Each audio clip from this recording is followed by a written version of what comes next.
Doctor مفتیہ Nazma عزیز مومناتی صدر شعبے امتحانات کی موجودگی میں مرکز جامعۃ المومنات مغل پورہ سے عابد ایجوکیشنل ٹرسٹ بتوسط روزنامہ سیاست حیدرآباد کے اردو دانی، اردو زبان دانی، اردو انشاء کے سالانہ امتحانات منعقد ہوئے، جن میں اردو دانی، اردو زبان دانی، اردو انشاء کے جملہ 850 طلبہ و طالبات نے شرکت کی۔ ان امتحانات کی شعبے طالبات میں ڈاکٹر مفتیہ حافظہ رضوانہ زرین پرنسپل و شیخ الحدیث جامعۃ المومنات کی راستہ نگرانی میں شیوخین و نائب شیوخین و معلمات جامعۃ المومنات میں منعقد ہوا۔ ادارے سیاست کی جانب سے مفت کتابیں فراہم کی گئیں اور امتحان کی کوئی فیس نہیں ہے۔ یہ امتحانات ریاست بھر میں اور مرکز جامعۃ المومنات مغل پورہ میں منعقد ہوئے۔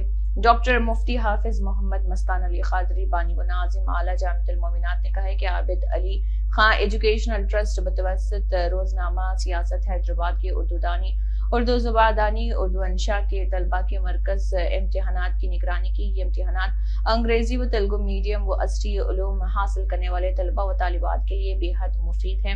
مدیر اعلیٰ روزنامہ سیاست میر زاہد علی خان کی سرپرستی، عامر علی خان نیوز ایڈیٹر روزنامہ سیاست کی نگرانی میں یہ منعقد ہو رہے قابل ستائش ہے۔ اس موقع پر BR سینئر قائد و سابق رکن وقف بورڈ وحید احمد ایڈوکیٹ، ریاستی صدر ایڈوکیٹس فورم فار جسٹس نے بھی مرکز کا دورہ کیا اور طلبہ و طالبات کے امتحانی مرکز کا معائنہ کیا۔